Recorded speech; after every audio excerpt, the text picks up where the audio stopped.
Welcome to the webinar, When You First Go Freelance. This is a free webinar put on by the B2B Writing Institute, where we help people learn how to write and sell excellent business-to-business marketing content. I'm the founder, Sarah Griesenbach, and a fellow freelancer since 2012, and I actually just the end of last year hit my 1 million lifetime invoiced in my freelance writing business. So it's over 10 years. It's not that magical or notable a milestone, but I am really proud of it. And I think it's a really cool proof point in the fact that freelancing can support the kind of career you want to have and the kind of wealth building salary or income that you want to make from running your own business. So this webinar, it's really a love letter to everyone who's brave enough to try for something bigger and better and dreamier in 2022. Because freelancing can be a lot of things. And when you first start out, those things tend to be scary or confusing or overwhelming, kind of on the negative side. But as you go, and especially if you go along with friends, like the people who are talking today, you're going to be able to appreciate the things that freelancing can be. Freeing, wealth building, friend making, and if you're very careful and intentional, fulfilling. What we're going to do today is add some fire to the spark you already have, help you dream a little bigger and see what's possible in freelancing. Because I think the real message here is that freelancing is happening. Millions of people are doing this every year, a large part of them full-time. And if they can do it, why not you? We're going to spill some of those secrets today, and we're going to get right to it. So Terry, Copy Chief and Owner, Terry Schilling Creative, making sure I'm not on mute. Website copy, brand messaging guides, conversion copy, but also a really helpful, friendly newsletter, right? Cool Copy, and that's weekly. Yes. So I'm super excited to have you. And you've always stood out to me as someone who actually has fun freelancing. And so that's why when I thought of this, I really wanted you to come and tell us about that, because freelancing can be hard. It can be stressful. We're all facing the same monsters most of the time. But you really put an effort into making sure the cool, creative part of it comes out. And I think that's something I want everybody to emulate. So thank you for joining. Yeah, Sarah, thank you so much. I appreciate that. I appreciate the panel, everybody being here. Awesome presentations and just advice so far. And it's been fun reading the chats and some of the questions as well. But yeah, Sarah, thanks again. And yeah, bringing the fun to freelancing. That's a really cool and just a really nice thing to say. And just shows like it validates a lot of the effort I put in and really emphasizing the building community part of freelancing and the community over competition element. Because when we're freelancing, and it's been touched on here as we've been talking, as it's just, okay, this person's doing so much. This person even is a year in and they just made 12K a month, or this person is already selling the same services that I am. How can I compete with this? And I think just something helpful to think of is we've all started there. We've all started with 0 clients. We've all started with 0 email subscriptions, and then 1 to 2 because your uncle and mom decided to sign up as a solid for you. So we all start from that level of just trying to build something, trying to build this business. And it can be a daunting task and it can feel really lonely. And so I think with this age of social media and a lot of the communities and the things that Belinda and Jay here have created, they are just great resources too, to join a community, ask questions, even things like this webinar, and just reach out to people that you can respect and to follow, engage with their post and see how maybe they can help you set up a call. Maybe even engaging and showing your work will be that top of mind where they can refer you to some work. As like the panelists have said before, just being that top of mind, tip of tongue, like creating the content, joining communities and being a voice, it's very helpful. And it can feel daunting and scary to get out of your comfort zone like that, but it really can pay off and help you get clients. And again, maybe have some fun with freelancing and realize that there's other people who have been in the same boat. Because I think that's just super validating, seeing those other people be in that same arena as well. But yeah, and one thing I wanted to talk about to follow this really frame that we're going through as well, Sarah, is I have a brief presentation that I'll go through. And I wanted to focus on a common question of picking your niche as a freelancer, some things to help guide you. And honestly, I'm excited for these questions. And if I have a hot take on something, I'm willing to listen to the other one, because picking your niche is always just something interesting that people talk about for me. And then I also want to, if you're building a portfolio and website, give you some copywriting tips where it could even help you write copy for clients or websites, but also for yourself, just some things to be mindful of that can help with conversions, but also just let people see your personality and your services that you're offering. So ultimately you can attract the right people that they know where to go on your website and how to hire you, contact you, and they're seeing ultimately what they want to see. So I will go and let's share this here. And we'll go to present mode in Canva. By the way, I love Canva. Canva is such a great tool for freelancers out there. If you guys don't use it already, but I think I've seen some people mention it in the questions, in the Q&A and chats as well. No, so, I'm a pick monkey gal myself. Oh, we'll have wow. About that. Yeah, that's fine. All good. But picking your niche, the biggest dilemma in freelancing history, a memoir from all of us, and customizing your site to get hired by the right people. So here, stumped on what niche to choose as a freelancer, and then finding a niche 101. Here's like my two biggest thoughts on this is when finding a niche, it's like a lot of people are like, oh, should I sell to a specific industry? So should I be like healthcare? Because I've worked in healthcare before, or I was in accounting, finance major. Should I talk about finance and write content articles or help entrepreneurs that way? Should I work in crypto because I'm really enthused and like passionate about that and learning a lot? Real estate. I was a real estate agent. So should I help real estate agents write their own website, design their own website, SaaS software, e-commerce? There's a lot of people who are very successful that focus on a specific industry, which again, it can be very, profitable and fun for you. But there's also something you can do. And this is more of the lines where I go into is selling a specific service and marketing that. So I focus a lot on website copy and brand messaging strategy for service providers and companies. But you could just focus on website copy. You could be a content writer, but then you could be a content writer for e-commerce or charge $1,000 an article the more experience you get. You could be a conversion copywriter for landing pages. Sell yourself as a conversion copywriter for entrepreneurs looking to launch a product, launch a course. You can do it for email copywriting. There's a lot of companies out there writing newsletters that you can go reach out to. One piece of advice is subscribe to other people's newsletters, maybe other brands that you like. And you never know, reach out to them and see, hey, I've noticed maybe some areas of like where you can improve subject lines, or you really hid that call to action button at the bottom. Maybe there's a way to reach out to them and see if you can help them write better emails from a conversion copy standpoint. So there's two areas I think that you could focus on, because I don't necessarily sell to a specific industry. My niche is focusing on the service that I can offer, because I've worked with industries across the board. But again, the riches are in the niches. I think it's niche. I know this is another common thing, but I think it's niche.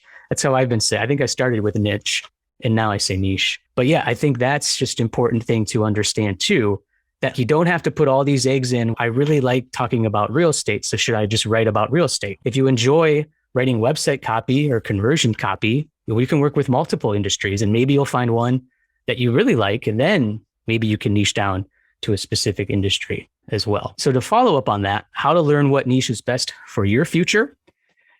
Think about what type of work do you enjoy doing? So I noticed some people here work full-time jobs. And so maybe you have been working a lot on the content side, social media, captions and marketing. Do you really enjoy that for brands?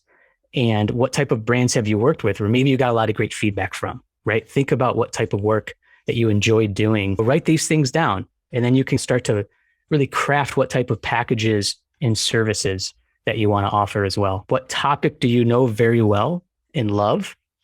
So this is another thing. Could be like a hobby or something that you are really interested in that maybe you haven't put a lot of work out on, but think about what topic you very well.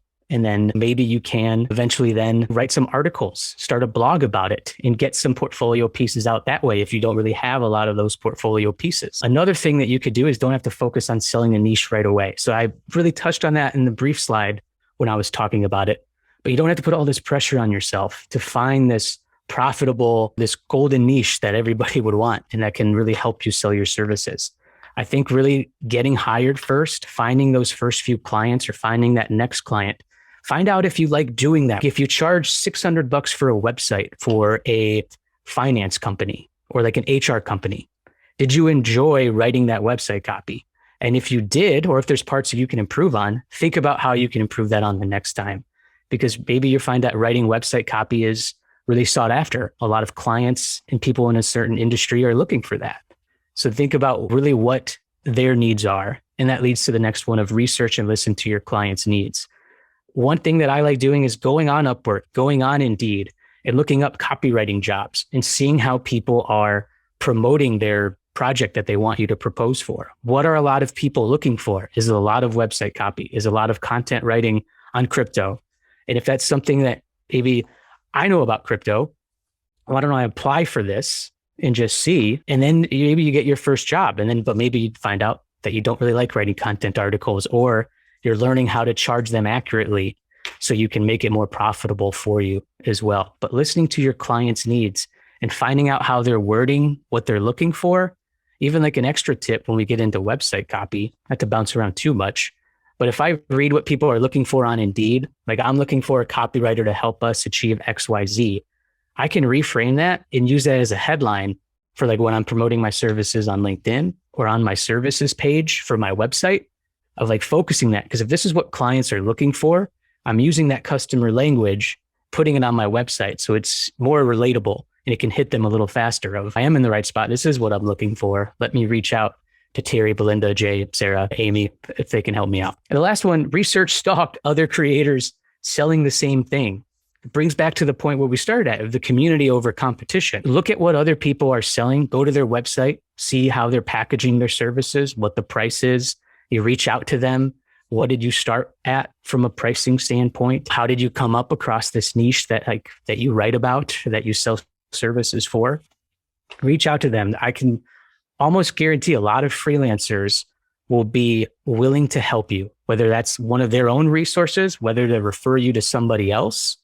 But I think that researching and following along other people and seeing what they're doing can just help. Maybe it will give you a little bit of imposter syndrome, but again, it will just show you that it is possible. If someone can do that from 0 to 6 figures in a month, then it's possible you can too. There's work to go around. You just got to find your voice and put yourself out there. This next part, as we transition, I say, does your website copy pass the me test? Because I want to talk about writing the copy on your website so that you're speaking to the right audience. Maybe not the smoothest transition there. I feel like I should have put in another slide to transition it. But let's get right into this. So does your website copy pass the me test?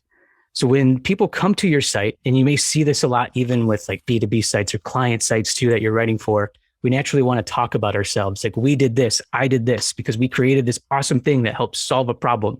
We really can be self-centered and think about our own self-interest, because if I think this is cool, maybe my audience will think these cool. As Jay touched on too, like people buy solutions and they buy transformations and outcomes. You can change your website copy or reframe these phrases like, I show you how to, or change it to discover how to. So discover how you can achieve. When you think and write like this, you want to put the customer's needs first. Because if you talk like, I show you how to, you're putting their needs second. You're cooler than them. You're selling to them. You're not telling them something. So speak to them, discover how you can. Remember me statements, or replace me statements like we, I, are with you or your statements. Maybe not necessarily all the time, but it's just a good exercise to use when you're writing copy, or if you're writing your own site for your portfolio, of how you can put that focus on the customer's self-interest instead of what's in it for you. And then some other things here, 5 things to look for in a website. So before your site or new offer goes live, write down the answers to these 5 questions, because this will help you write clear, compelling copy. This is something I talk to like a lot of clients with and a lot of other freelancers. It's not necessarily this, I have to answer all of these questions. It has to be like this. This is really a good framework to help you with your website, especially when you're starting out. And the more established you are, the more word of mouth that you get, you can adjust. But ask yourself, who are you helping? What is the problem you're solving? What is that wow transformation? The why should I choose you? And then how do I take the next step? So let's go ahead and break these down a little bit, give you some examples. So let's start with the who are you helping? Imagine the person you're speaking to on your website. Is it new mothers, homeowners, chief technology offers, Marvel comic fans? This is your ideal customer. Write down who this person is. Be as specific as possible. Get to know that audience, that customer, as much as you can within research as well. Like, go to Amazon and look up book titles in your industry and look up those reviews. Go to YouTube, follow YouTube creators, see what type of comments there are, what questions people are asking.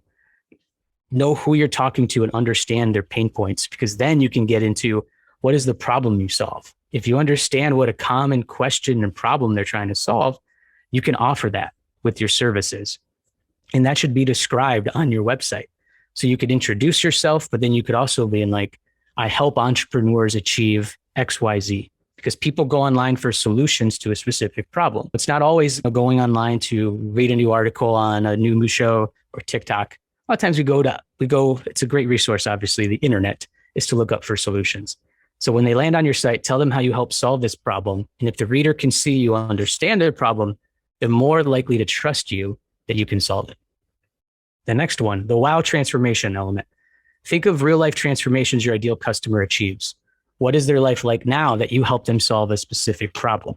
So if someone is trying to launch a coaching business and you're selling you're writing copy for a coaching service, a proven framework to launch your coaching business. One example I like to use a lot is with Squarespace, where they had this campaign, like a website makes it real. So that's a transformation. If I buy Squarespace, like, yes, they can help me build a website easily, and affordably for a lot of people, but also they make my dream business come to life because now it's online. Now I have a website to show people and to start earning money online. I think that's a very smart way to look at it of, that the website makes it real, I think is a really cool example. Another thing that you should answer on your site preferably is, why should I go with you? People buy from people and companies they trust. They get to like them. They get to know them. This is why you need to be clear about who you're speaking to, the problem you solve, and why they should care. That wow transformation is why they should care. So to help, why should they go with you? Use testimonials. Give stats, case studies of projects that you've worked on if you have them. If you're new and have only a couple portfolio pieces, have a link and show them that. Show them some of that work that you can do, just to prove that if I'm promoting my services, that I can back it up. Social proof really is online currency. Even have them go to your Twitter, go to a thread that maybe went viral, or a lot of people commented, left good reviews. Yeah, those things are really specific and can help you and help a client determine that they should hire you, that you are the right person for the job. The next one is this next steps. So how do I buy? And when I say, how do I buy? It's like, it could be like, how do I work with you? But the how is one of the most overlooked parts of the website. Because remember, you're providing a customer experience on your site. So when they land there, do you grab attention, and are you clear of what you want them to do to become a customer, become a client? Use strong call to actions, hire me, schedule a free call, see my work, free copywriting, revision, audit, something like that. But think about where they're coming from. If you're a graphic designer, they most likely want to see a lot of your work as a freelancer. So maybe say, see my beautiful portfolio, see my work, see my portfolio towards the top. Have them take that next step to becoming a client. If you think that's what they want to see as your work, they can go see these beautiful portfolio pieces. And then on that page, you could have a button that says, reach out to me to get results like this, or to have images like this on your site, something like that as well. So don't forget to those next steps if people want to reach out to you, but also give them reason to click that button. Don't necessarily have it right away. Hire me if you're new. If you're a little bit more established and people are looking to work for you, or like to hire you, having that hire me button towards the top could be really helpful. But if they're new, give them a little bit of reason, show them pictures. Maybe that's why you want them to see the portfolio first before you just ask them to hire you right away. The next one, just some, damn, that's good homepage copywriting tips. Just some final things here as we wrap up before we take on some questions. Don't greet your new visitors with blocks of text. A confusing headline like powerhouse copywriting solutions doesn't really attract people too much. It doesn't excite them. No clear call to actions, images and links that distract them from your goal. These are some things to avoid. A lot of images and blocks of text too is a big one as well. Just make things relevant to what you're offering. Here's a big one that I believe in, and I'd love to know other people's thoughts. If you have questions, if you're the face of your brand, have your face visible at the top of your homepage.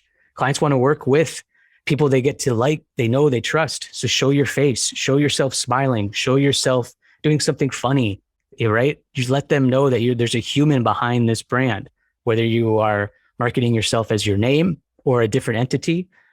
I think having your face there lets know people like, okay, I saw them on LinkedIn. I'm at the right place because I see their face. This is great. Oh, they look so nice here. This is great. Maybe it sparked that connection where they want to start a conversation with you. Touch on this next one a little bit. Add social proof, include testimonials that talk about the work you want to get. I think that's a big key thing here, is that if you want to write website copy, but all you have are articles, start with promoting articles then, because you need to have website copy work, preferably on your site as social proof. Add images of past projects, links to projects that you've done. And then what is the ideal action you want visitors to take?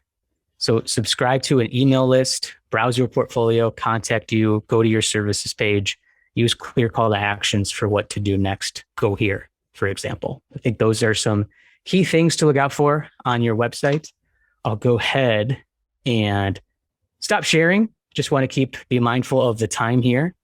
And yeah, hopefully that was helpful for you guys. And if you feel like, Terry, like what you said, there's a little crazy, I want to argue on that. I'm all for it. I'm not saying, I don't know. Yeah, I'm over for it. This is just from my experience and what I've seen work for others as well.